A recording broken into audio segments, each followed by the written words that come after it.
లడ్డు, నిశ్చితార్థానికి దినేష్ మంగళ వాళ్ళని పిలవాలి.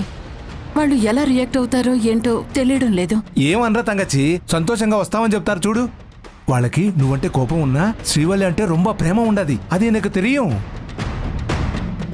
ఆంటీ, శ్రీవల్లి ఎక్కడుంది? తన ఇంట్లో లేదు బాబు, బయటికెళ్ళింది. ఏమైంది?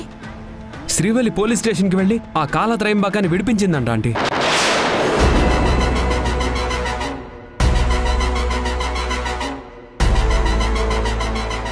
అదేంటి, శ్రీవల్లి అలా ఎందుకు చేస్తుంది? నాకు అదే అర్థం కావట్లేదు. అంటే తను మళ్ళీ వాళ్ళ ఆధీనంలోకి వెళ్ళిందా? లేదంటే వెళ్ళలేదు. శ్రీవల్లి కావాలనే వాళ్ళని విడిపించింది. ఇన్స్పెక్టర్తో గొడవ పెట్టుకుని మరీ కేసు వాపస్ తీసుకుంది. తన మనసులో ఏమనుకుంటుందో, ఎందుకు వాళ్ళని విడిపించిందో తనకే తెలియాలి. సుబ్బు, శ్రీవల్లికి ఏ హాని జరగదు కదా? మీరేం భయపడకండి ఆంటీ, తనకేం జరగదు. తను ఎక్కడున్నా నేను వెతికి తీసుకొస్తాను. కాల వాళ్ళని శ్రీవల్లి రిలీజ్ చేయించిన విషయం తెలిసి కోదండరామయ్య గారు వెంటనే పోలీస్ స్టేషన్కి వెళ్లారు. ఆయనే ఫోన్ చేసి ఈ విషయం నాకు చెప్పారు ఆంటీ. అసలు శ్రీవల్లి విషయంలో ఆయన ఎందుకు తలదొరుస్తున్నారు? ఇన్నాళ్ళు కాపాడుకున్న నా కూతుర్ని ఇప్పుడు కాపాడుకోలేనా? ఆయన మా విషయంలో ఇన్వాల్వ్ అవ్వాల్సిన అవసరం ఏముంది? ఇన్నాళ్ళు ప్రశాంతంగానే ఉన్నావు, కానీ ఆ కుటుంబం శ్రీవల్లికి పరిచయం అయినప్పటి నుంచే తనకిలా జరుగుతుంది. ఇంకా ఎన్నాళ్ళి బాధను భరించాలో ఏంటో.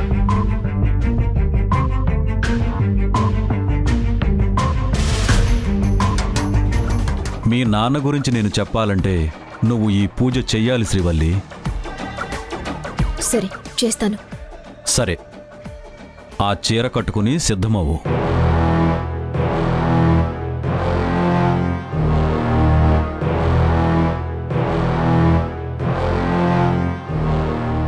ఇదేంటి, నా ఫోన్ స్విచ్ ఆఫ్ చేసి పెట్టారు?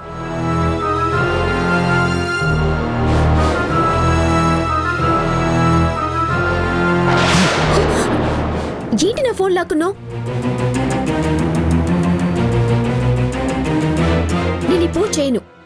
మీరసలు మా నాన్నెవరు చెప్తేనే అప్పుడు చేస్తాను. నువ్వు పూజ చేసిన తర్వాతే చెప్తారు గురూజీ. చూడు శ్రీవల్లి, నువ్వు మొండికేస్తే నీకే నష్టం. నేను చెప్పకపోతే మీ నాన్నగారెవరో నువ్వెప్పటికీ తెలుసుకోలేవు. ఆవేశపడకుండా బాగా ఆలోచించుకుని నిర్ణయం తీసుకో. నేను మాటిస్తున్నాను, పూజ అయ్యిన వెంటనే మీ నాన్నగారెవరో చెప్పేస్తాను. ఆ తర్వాత నీ ఇష్టం. సరే, తొందరగా వెళ్ళి ఆ చీర కట్టుకుని సిద్ధమవు.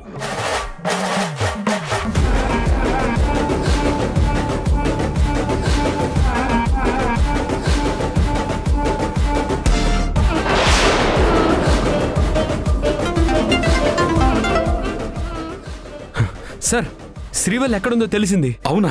ఎక్కడుంది? ఒక నిమిషం ముందు తన ఫోన్ స్విచ్ ఆన్ అయింది సార్, మళ్ళీ వెంటనే స్విచ్ ఆఫ్ అయిపోయింది. ఆ లొకేషన్ ఎక్కడో చూపిస్తోంది సార్. మనం వెంటనే అక్కడికి వెళ్దాం, పదండి సార్. పద. హలో సతీష్, శ్రీవల్లి లొకేషన్ పెడతాం, ఫాలో అవ్వండి.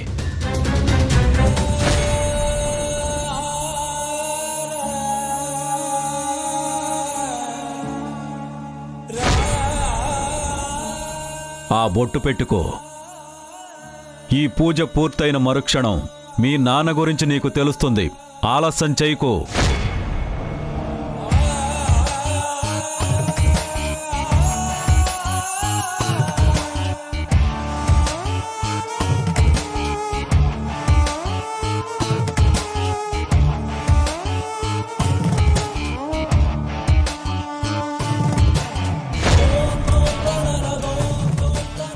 సమయం 12:30 అవుతుంది. త్రయోదశి ఘడియలు మొదలవుతున్నాయి. ఇక పూజ ప్రారంభిద్దాం. కానివ్వు.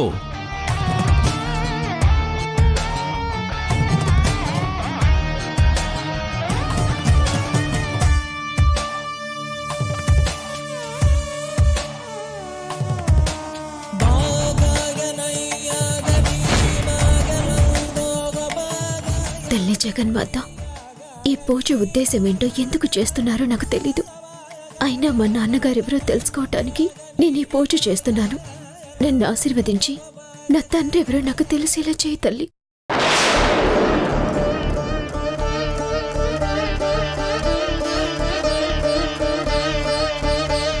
నువ్వు చెప్పినట్టు చేశానుగా.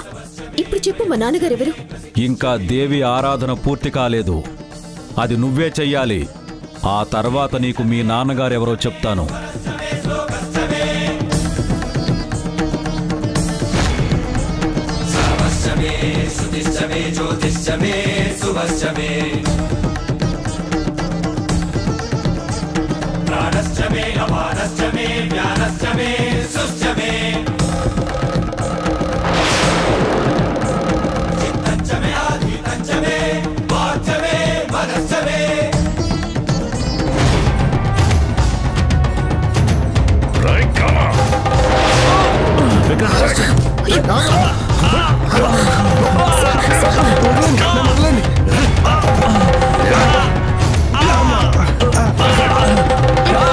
ఇలాంటి నీచుల్ని బతకనివ్వకూడదురా.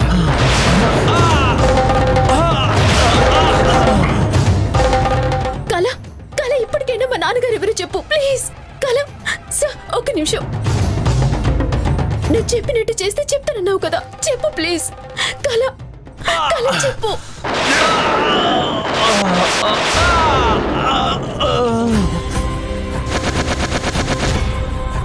జగన్మాత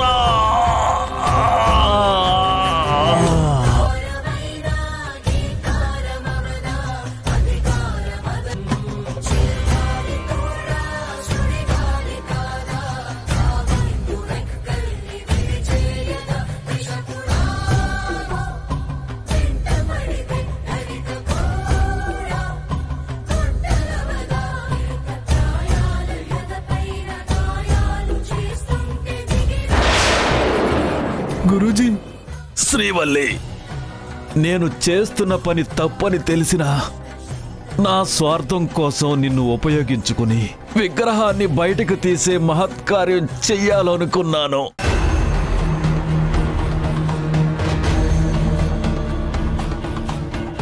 చేసిన తప్పుకి శిక్షగా నేను ఉపాసన చేసిన దుర్గామాతే నన్ను శిక్షిస్తుంది. నాకు నా చివరి ఘడియలు తెలుస్తున్నాయి.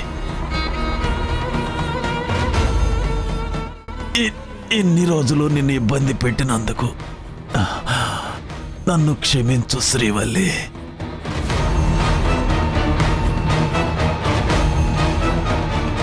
విక్రమ్, అంబులెన్స్కి ఫోన్ చేయి. అలాగే సార్.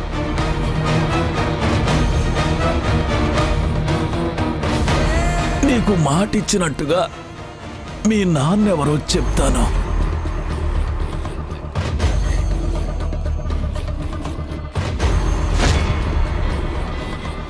నీ కన్న తండ్రి ఎవరో కాదమ్మా, ఈ కోదండ రామయ్య గారే.